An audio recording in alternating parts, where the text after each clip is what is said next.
आज की इस गहन चर्चा में हम एक ऐसे दिलचस्प दस्तावेज का विश्लेषण कर रहे हैं जिसका नाम है आविष्कार और धांसू ट्रिक्स। मतलब ये कोई आम किताब नहीं है। बिल्कुल नहीं। ये खास तौर पर एसएससी, रेलवे, आईएएस और पीसीएस जैसी परीक्षाओं की तैयारी करने वाले छात्रों के लिए बनाया गया एक ऐसा हथियार है जो मुश्किल तथ्यों को दिमाग में हमेशा के लिए छापने का दावा करता है। जी, और इस दस्तावेज की पहली स्लाइड में ही ना इसका मिशन बहुत स्पष्ट शब्दों में लिखा गया है। इसमें लिखा है, रटना भूल जाओ, हर आविष्कार की मेमोरी ट्रिक। अरे वाह, सीधा रटने पर वार। बिल्कुल, ये सामग्री 100% एग्जाम ओरिएंटेड सटीक जानकारी देने का वादा करती है और इसका नारा है, एक बार पढ़ो, परीक्षा में सीधा टिक करो। शुरुआत होती है स्लाइड 2 पर टेलीफोन से। इसके आविष्कारक अलेक्जेंडर ग्राहम बेल हैं। अब परीक्षा के लिए महत्वपूर्ण तथ्य ये है कि टेलीफोन ध्वनि तरंगों को विद्युत संकेतों में बदलता है। हाँ, sound waves to electrical signals. और अब इसे याद रखने की ट्रिक देखिए। ट्रिक है, टेलीफोन की घंटी कैसे बजती है।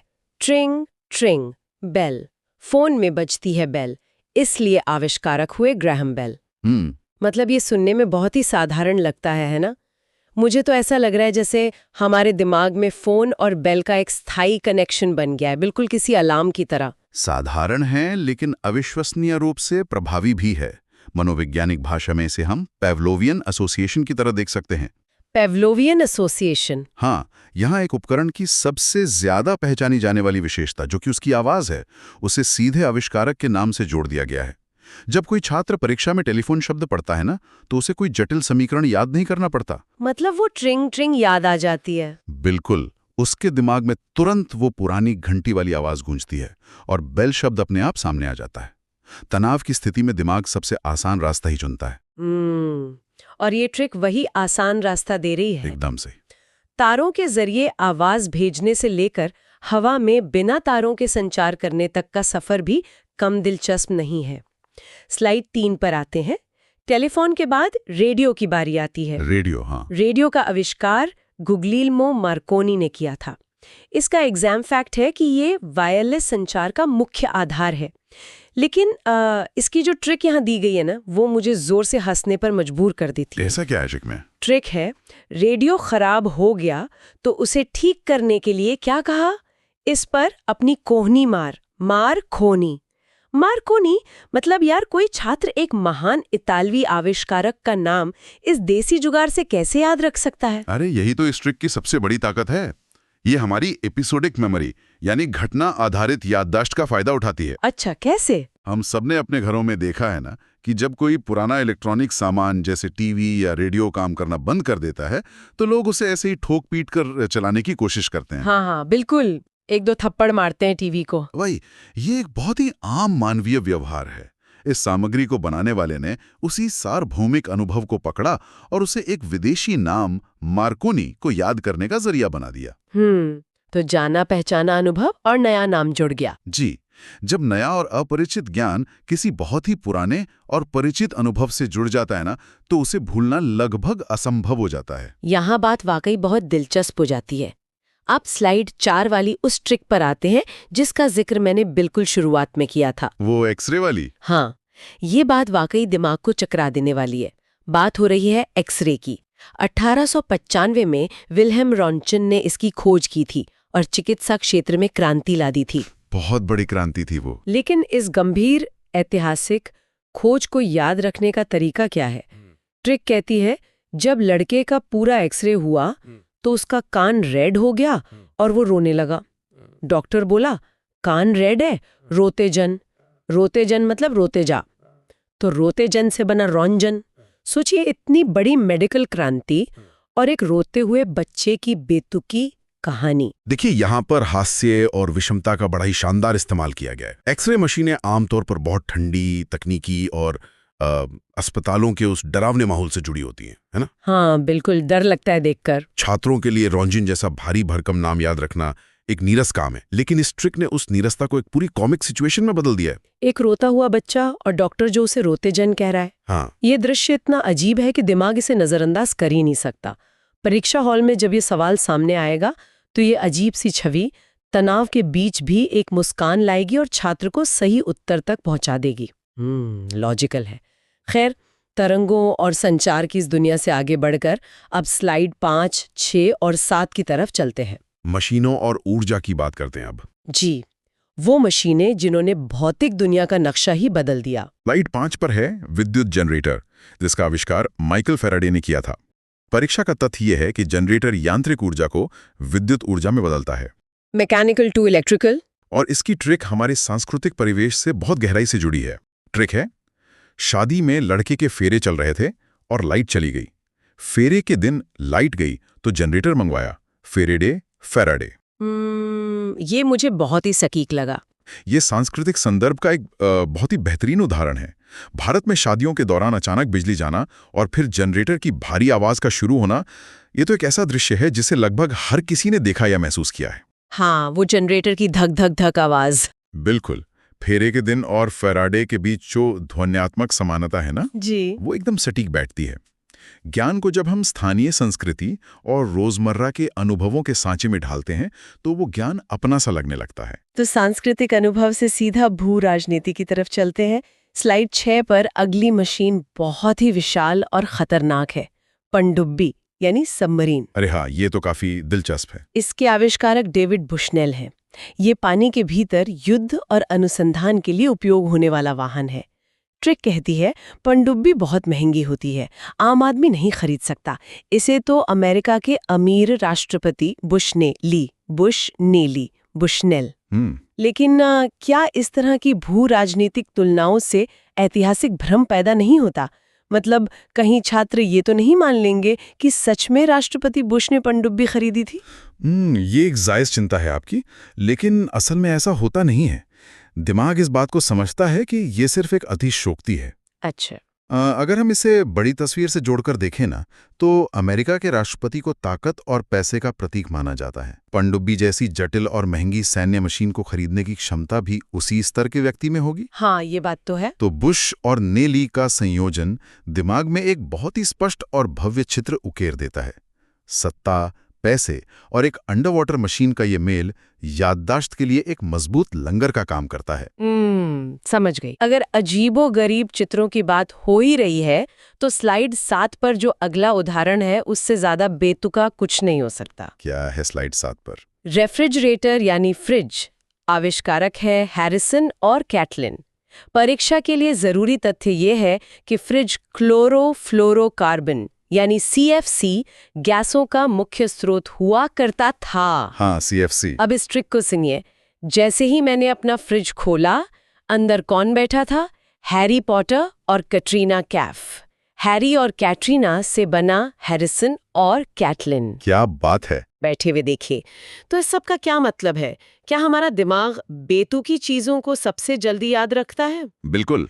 मनोविज्ञान में इसे वॉन रेस्टॉफ प्रभाव कहा जाता है। वॉन रेस्टॉफ प्रभाव। जी, ये सिद्धांत ये साबित करता है कि जो चीज अपने आसपास की चीजों से या सामान्य तार्किक दुनिया से बिल्कुल अलग या अजीब होती है ना, दिमाग का जो हिपोकैम्पस हिस्सा है उसे सबसे तेजी से सहेजता है। तो इसीलिए फ्रिज में हैरी पॉटर और कैटरीना कैफ बैठे हैं। सही कहा। एक हॉलीवुड के मशहूर जादूगर और एक बॉलीवुड अभिनेत्री को एक रोजमर्रा के घरेलू उपकरण के अंदर बिठा देना इतनी विषम और अप्रत्याशित कल्पना है कि कोई चाहकर भी इसे भूल नहीं सकता। यही बेतुकापन इसकी सबसे बड़ी सफलता है। ये तो सचमुच मनोविज्ञान का बेहतरीन इस्तेमाल है।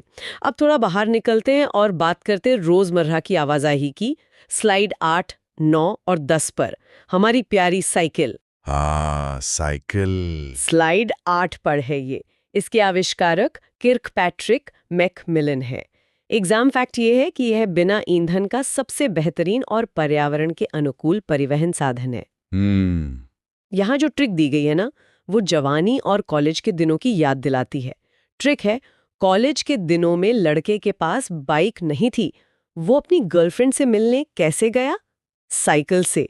मिलने गया साइकिल से, मिलने मतलब मैकमिलन। देखिए, ये ट्रिक मानवीय भावनाओं और युवावस्था के अनुभवों को छूती है। मिलमे और मैकमिलन का जो तुक है वो बहुत ही स्वाभाविक है। हाँ, रिलेट कर सकते हैं लोग। बिल्कुल। जब कोई जानकारी किसी भावना से जुड़ जाती है ना, जैसे किसी खास से मिलने की उत्सुकता, तो दिमाग उसे तार्किक जानकारी की तुलना में कहीं अधिक महत्व देता है। भावनाएं याददाश्त के लिए एकदम गोंद का काम करती हैं। और जब वो मिलने गया होगा तो यकीनन रात के अंधेरे में रोशनी की जरूरत तो पड़ी ही होगी। हाँ, तो अब हम प्रकाश की बात कर रहे हैं। जी, स्लाइड 9 पर। जी। प्रकाश के क्षेत्र में एक बहुत बड़ी क्रांति हुई थी। 1879 में पहले वाणिज्यिक विद्युत बल्ब का आविष्कार हुआ। आविष्कारक थे Thomas Alva Edison. Thomas Edison. लेकिन इसकी ट्रिक थोड़ी दर्दनाक है। ट्रिक है, प्रयोगशाला में फर्श पर कांच बिखरा था। आविष्कारक के बेटे यानी सन की एड़ी में कांच चुभ गया। एड़ी और सन, एडिसन। मेरा सवाल ये है कि क्या शारीरिक दर्द की कल्पना भी याद रखने में मदद करती है? अरे बिल्कुल करती है। मानवीय संवेदनाएं दर्द के प्रति बहुत ही गहराई से प्रतिक्रिया करती हैं। हमारे दिमाग में ना मिरर न्यूरॉन्स होते हैं। Mirror neurons? हाँ, जब कोई व्यक्ति एड़ी में कांच चुभने की कल्पना करता है तो उसे सचमुच एक सिहरन महसूस होती है। ये एक बहुत ही शक्तिशाली शारीरिक प्रतिक्रिया है। सच में? सुनकर ही अजीब लग रहा है। वही ना। एडी और सन का ये संयोजन एडिसन के नाम को एक ऐसी कहानी में बदल देता है जिसे हमारा शरीर और दिमाग दोनों महसूस कर सकते हैं। दर्द से आगे बढ़कर अब सीधे महाविस्फोट की तरफ चलते हैं। स्लाइड 10 पर। डायनामाइट। इसके आविष्कारक अल्फ्रेड नोबल है। परीक्षा के लिहाज से ये तथ्य बहुत महत्वपूर्ण है कि इन्हीं के नाम पर दुनिया का सर्वोच्च नोबल पुरस्कार दिया जाता है। हाँ, ये बहुत बड़ा फैक्ट है। इसकी ट्रिक देखिए। बम फोड़ने के लिए किसी शारीरिक ताकत या बल की जरूरत नहीं होती। इसमें कोई बल नहीं लगता, यानी नोबल, नोबल, नोबेल। मुझे इस बात में एक बहुत बड़ा विरोधाभास नजर आता है। ये एक महत्वपूर्ण सवाल खड़ा करता है। ये इतिहास का एक बहुत ही गहरा विरोधाभास है और मनोविज्ञान इसे संज्ञानात्मक असंगति या कॉग्निटिव डिसोनेंस के रूप में देखता है। कैसे? ये सोचने वाली बात है कि सबसे विनाशकारी विस्फोटकों में से एक डायनामाइट, उसको याद करने की ट्रिक है कोई बल नहीं, और फिर उसी आविष्कारक के नाम पर दुनिया में शांति का सबसे बड़ा पुरस्कार। हाँ, ये बहुत ही आयरॉनिक है। बिल्कुल। कैसे एक खोज जिसने युद्ध के मैदानों को राख में बदल दिया, अंततः शांति को बढ़ावा देने वाले पुरस्कार का आधार बन सकती है। शब्दों के इस चतुर खेल यानी नोबेल के पीछे इतिहास की एक बहुत बड़ी विडंबना छिपी हुई है जो छात्रों को सोचने पर मजबूर करती है, और इस वजह से ये तथ्य दिमाग में पक्का हो जाता है। विज्ञान और इतिहास सच में बहुत अजीब रास्तों से होकर गुजरते हैं।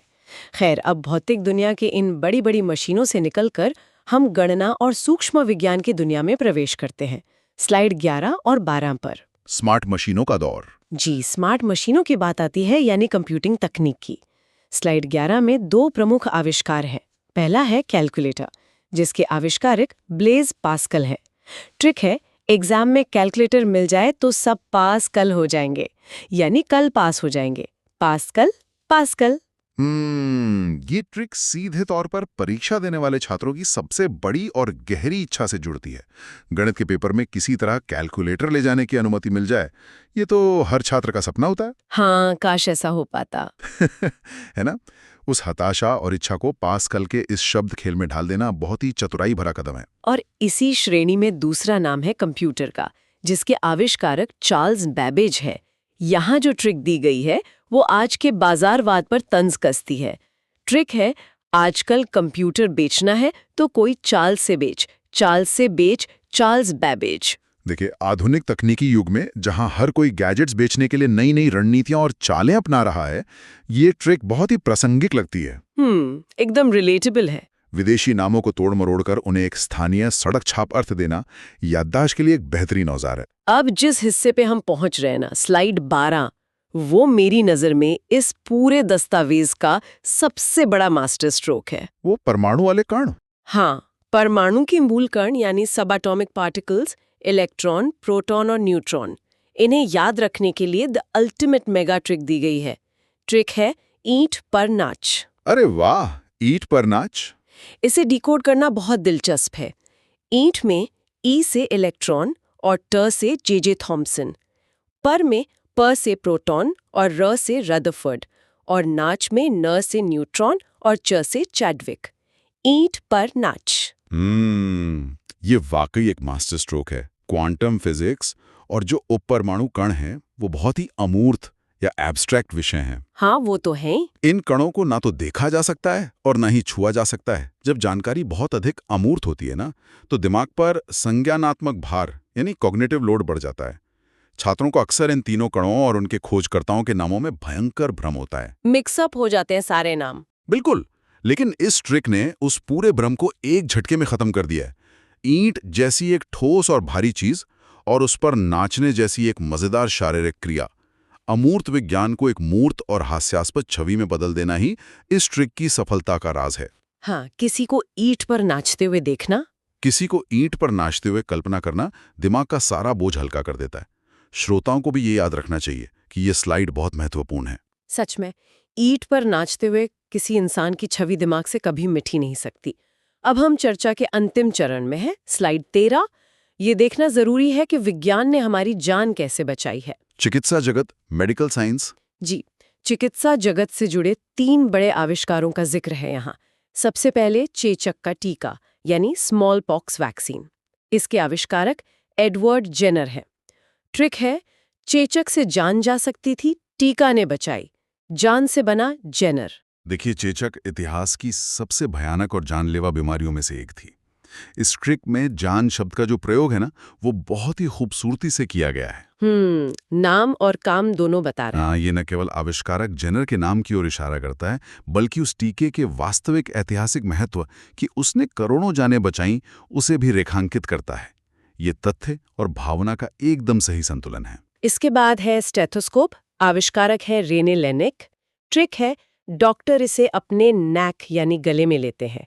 लेनेक लेनेक, ये तो बिल्कुल सीधा और दृश्य आधारित है। हाँ, क्योंकि एक डॉक्टर की पहचान ही उसके गले में लटकता स्टेथोस्कोप होता है। बिल्कुल। और इसी के साथ चिकित्सा विज्ञान के सबसे बड़े आविष्कारों में से एक पेनिसिलिन, जो कि पहला एंटीबायोटिक था, उसका भी नाम है। इसके आविष्कारक अलेक्जेंडर फ्लेमिंग है। यहाँ कोई खास ट्रिक नहीं दी गई है, लेकिन ये नाम इतना विशाल है कि इसका जिक्र होना ही चाहिए था। सही बात है। एंटीबायोटिक की खोज ने आधुनिक चिकित्सा का पूरा ढांचा ही बदल कर रख दिया था। फ्लेमिंग का नाम चिकित्सा के इतिहास में इतना गहरा छपा है कि उसे याद रखने के लिए शायद किसी ट्रिक की आवश्यकता ही नहीं है। चलिए, अब हम इस पूरी अध्ययन सामग्री के अंतिम पड़ाव पर आ गए हैं, स्लाइड 14। चलिए, परीक्षा कक्ष में जाने से पहले एक बार तेजी से सबका रिवीजन कर लेते हैं।